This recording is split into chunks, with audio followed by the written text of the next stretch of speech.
On parle souvent de jouer de la musique. Pour produire un son, on tape, on souffle, on gratte, on pince un instrument.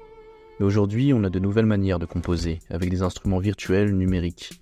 On crée des fréquences sur une machine sans jouer d'un instrument. Et si de la musique on a perdu le geste, est-ce qu'on pourrait pas la réincarner avec un autre sens? Par l'image peut-être? C'est l'idée de mon mémoire. Nombre d'artistes ont exploré le lien entre son et image. Le croisement des sens, ça s'appelle la synesthésie.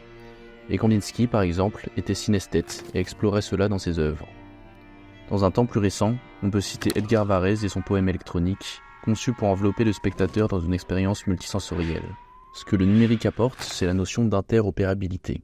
La numérisation des données permet un langage commun entre différents médiums. Ainsi, on permet un dialogue entre des instruments différents, on peut utiliser de l'image pour créer de la musique, et inversement. Là, c'est un logiciel qui permet de dessiner des spectres sonores. Le compositeur électronique Aphex Twin a par exemple caché un visage dans le spectrogramme d'une de ses musiques.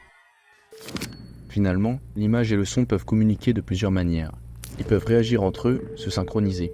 Et on peut aussi utiliser ces deux médiums à but d'altération ou même de génération.